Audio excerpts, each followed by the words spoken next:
Assalamualaikum warahmatullahi wabarakatuh. Salam, Om Swastiastu, Namo Buddhaya, Salam Kebajikan untuk kita semua. Halo semuanya, tujuan saya membuat video kali ini adalah untuk memenuhi tugas pada mata kuliah Tata Keuangan Pemerintahan di bab 9 dalam materi Hutang Negara dan Luar Negeri. Baik, sebelum itu ada baiknya saya memperkenalkan diri terlebih dahulu.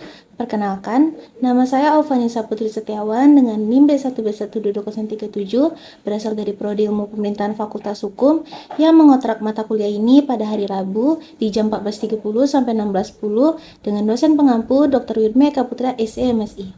Baiklah, di sini terdapat 8 materi yang akan saya jelaskan. Yang pertama, macam dan ciri utang negara. Yang kedua, sumber hutang negara. Yang ketiga, beban dari hutang negara. Yang keempat, masalah pengelolaan hutang negara. Yang kelima, hutang luar negeri untuk pembangunan ekonomi. Yang keenam, meringankan beban hutang. Yang ketujuh, posisi hutang luar negeri Indonesia. Yang kedelapan, pembayaran hutang luar negeri dalam hubungannya dengan APBN. Baiklah, selanjutnya saya akan masuk ke materi yang pertama, yaitu macam dan ciri hutang negara.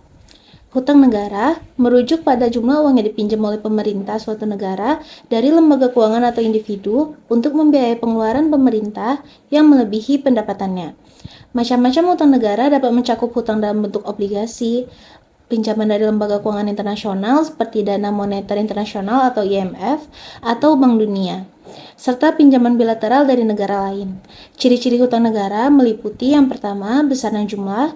Hutang negara bisa mencapai jumlah yang sangat besar, tergantung pada kebijakan fiskal pemerintah dalam kondisi ekonomi negara tersebut. Yang kedua, jangka waktu. Hutang negara memiliki jangka waktu tertentu untuk pengembalian yang bisa jangka pendek, kurang lebih dari 1 tahun, menengah, atau jangka panjang. Yang ketiga, peminjaman bunga. Peminjaman biasanya harus membayar bunga atas hutang tersebut. Yang keempat, tujuan penggunaan. Hutang negara biasanya digunakan untuk membiayai proyek-proyek infrastruktur, program sosial, pendidikan, atau menutupi defisit anggaran. Yang kelima, pengaruh terhadap ekonomi. Tingkat hutang negara dapat mempengaruhi stabilitas ekonomi suatu negara jika hutang sangat tinggi. Hal ini bisa membatasi kemampuan pemerintah untuk merespon perubahan ekonomi atau krisis keuangan. Yang keenam, rating kredit. Pemerintah suatu negara memiliki rating kredit yang mencerminkan kemampuannya untuk membayar hutang. Rating ini mempengaruhi tingkat bunga yang harus dibayarkan oleh pemerintah saat meminjam. Penting bagi pemerintah untuk mengelola uang negara dengan bijak agar tidak terjerumus dalam situasi keuangan yang sulit dan untuk memastikan bahwa hutang dapat dilunasi tanpa mengganggu stabilitas ekonomi negara. Selanjutnya, materi yang kedua yaitu sumber hutang negara. Negara dapat memperoleh sumber hutang negara dari berbagai sumber termasuk yang pertama, pasar keuangan, yang kedua, lembaga keuangan internasional seperti Dana Moneter Internasional atau IMF atau Bank Dunia, yang ketiga, negara lain, yang keempat, pasar uang, yang kelima, lembaga keuangan dalam negeri, yang keenam, investor swasta, yang ketujuh, organisasi bilateral seperti Asian Development Bank atau ADB. Sumber hutang yang dipilih oleh pemerintah tergantung pada kebutuhan keuangan negara, tingkat suku bunga yang ditawarkan oleh pasar, serta kebijakan ekonomi dan keuangan yang diterapkan oleh pemerintah tersebut. Selanjutnya, materi yang ketiga yaitu beban dari hutang negara. Beban dari hutang negara merujuk kepada jumlah uang yang harus dibayar oleh suatu negara untuk melunasi hutangnya. Ini adalah hal yang kompleks dan melibatkan berbagai faktor seperti jumlah hutang yang dimiliki oleh negara, tingkat bunga yang dikenakan, serta kemampuan negara tersebut untuk membayar hutangnya berdasarkan pendapatan dan pertumbuhan ekonomi. Beban hutang negara dapat mempengaruhi kebijakan ekonomi suatu negara, termasuk pelonggaran pemerintah, investasi, dan tingkat pajak. Untuk memantau dan mengelola beban hutang negara, pemerintah biasanya memiliki badan atau departemen khusus yang bertanggung jawab untuk mengatur kebijakan fiskal mengelola hutang negara. Yang keempat, ada masalah pengelolaan hutang negara. Di sini, masalah pengelolaan hutang negara melibatkan sejumlah faktor kompleks, termasuk tingkat hutang yang tinggi, bunga yang harus dibayar negara untuk melunasi hutangnya tanpa mengganggu pertumbuhan ekonomi atau menyebabkan krisis keuangan. Beberapa masalah yang sering muncul dalam pengelolaan hutang negara meliputi yang pertama, beban pembayaran bunga, yang kedua, risiko kenaikan tingkat bunga, yang ketiga, depresiasi mata uang, yang keempat, pertumbuhan ekonomi yang lambat, yang kelima, ketergantungan pada kredit asing, dan yang terakhir, kurangnya pengelolaan fiskal yang bijaksana.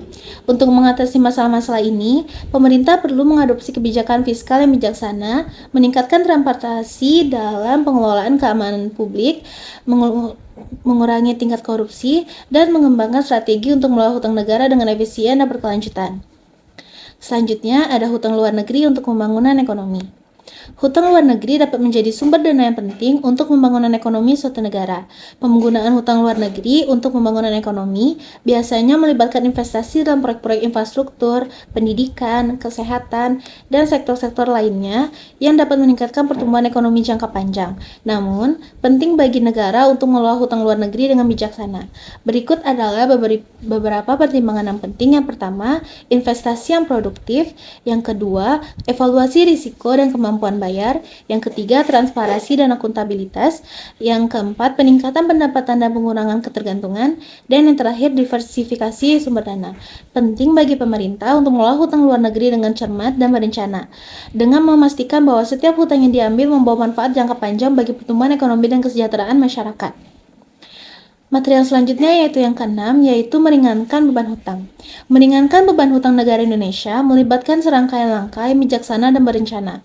Beberapa strategi yang bisa diambil untuk mengurangi beban negara Indonesia meliputi yang pertama, peningkatan pendapatan dalam negeri, yang kedua, efisiensi pengeluaran publik, yang ketiga, fokus pada pertumbuhan ekonomi, yang keempat, diversifikasi sumber pendanaan, yang kelima, negosiasi kondisi hutang, yang keenam, pengelolaan hutang yang bijaksana, dan yang terakhir, penguatan sektor keuangan.